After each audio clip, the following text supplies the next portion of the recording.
বাড়ি সত্যি বলছি, কিন্তু কপালে শনি থাকলে তা কিন্তু ঠেকানো যায় না কো। হুম। যেই 666 কোটি টাকা ট্যাক্সের, মানে গ্রামীণ ব্যাংক বা আরো গ্রামীণ কল্যাণ যেগুলো আছে, ডক্টর ইউনুসকে আওয়ামী লীগ সরকারের রোশনালে পড়তে হয়েছিল একদম শেষ মুহূর্তে। যিনি আহ, বাংলাদেশ ছেড়ে ফ্রান্সে ছিলেন ডক্টর মোহাম্মদ ইউনুস, আসবেন নাকি আসবেন না, কিন্তু দেখেন কপালে সুখ্যাতি ছিল, সরকার পতন হয়ে গেল, তিনি দেশে আসলেন। আসার পর তিনি তার যে কি বলা হয় যে গ্রামীণ ব্যাংকের বা তার বিরুদ্ধে 666 কোটি টাকা একটা অভিযোগ ছিল, আহ, লুটপাট বা ট্যাক্স মাফ এরকম নানানভাবে শব্দটা ছিল। তো সেই বিষয়ে আওয়ামী লীগ সরকার চলে গিয়ে যে আগামীতে বিএনপি আসবে, বিএনপি আসলে কি ওনার বিচার হবে? জি।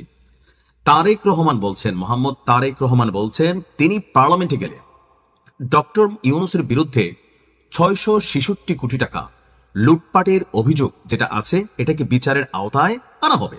এ বিষয়ে তিনি কোনো ছাড় দেবেন না। তিনি বলছেন যে তিনি পার্লামেন্টে যান বা না যান, ডক্টর ইউনুসকে আইনের মুখোমুখি করা হবে। ভাবা যায় বিষয়টা? তবে আপনারা যারা মনে করতেছেন জনাব তারেক রহমান বা তারেক জিয়া, না, জনাব তারেক রহমান ঠিক আছে, তবে ওনার আরেকটা পরিচয় আছে, ওনাকে কেউ কেউ বলে থাকেন আম তারেক।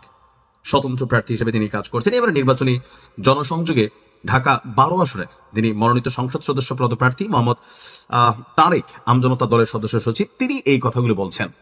আর আওয়ামী লীগ ক্ষমতা থেকে পড়ার পর বাংলাদেশে যে কয়েকজন ছেলে খুব সাহস নিয়ে এই বর্তমান সরকারের বিরুদ্ধে কথা বলে, অথবা ধরেন এনসিপি বা আরো বিভিন্ন ইস্যুতে কথা বলে, কেউ কেউ তাকে বিএনপির চালাচামুন্ডা বলেন, কেউ কেউ ভাবেন যে তিনি মানে বিএনপির পক্ষেই কাজ করছেন, বাট তিনি রাজনীতিভাবে হয়তো আলাদা একটা দল তৈরি করেছেন। কিন্তু সরকার পতনের পর থেকে তিনি তারেক জিয়ার খুব ঘনিষ্ঠ বা কাছাকাছি।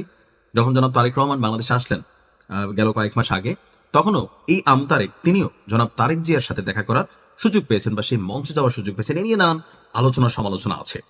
তো সেই জায়গা থেকে নানান ধরনের বক্তব্য তিনি বিভিন্ন সময় দেন, এমনকি ডক্টর ইউনুস সরকারকে নিয়েও নানান ধরনের প্রতিবাদে তিনি অলওয়েজ সোচ্চার। তো হঠাৎ করে সেই তারেক আম তারেক বা জনাব তারেক রহমান, অনেকে আম তারেক বলেন, তাকে আমের ব্যবসা করেন কিন্তু এই কারণে আম তারেক বলেন।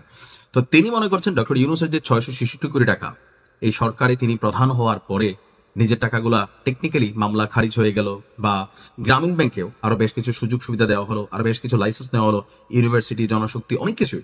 দেখেন ডক্টর ইউনুসের একটা বড় বোকামি ছিল, আমি এটা মনে করি বি অনেস্টলি, যে আপনি রাষ্ট্রের প্রধান হওয়ার পর 18 মাসে আপনার বিরুদ্ধে যে 666 কোটি টাকার একটা ইস্যু ছিল সেটা সমাধান হয়ে গেছে, গ্রামীণ ব্যাংক সমাধান হয়ে গেছে, উনি লাইসেন্স নিয়ে নিয়েছেন, তারপরে স্টার্টিং বাংলাদেশে ঢুকে ফেলছেন, এটা গ্রামীণের সাথে কানেক্টেড।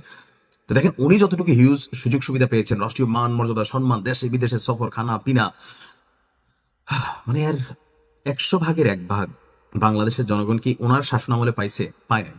তবে আমার মনে হয় যে বিষয়টা কষ্টকর। কেন কষ্টকর ওনার বিচার করা? কারণ দল হিসাবে বিএনপি বা জামাত ইসলাম যারাই ক্ষমতাতে আসুক, তারা ডক্টর ইউনুসকে এভাবে বিচারের মুখোমুখি করবে, এটা আমার মনে হয় না।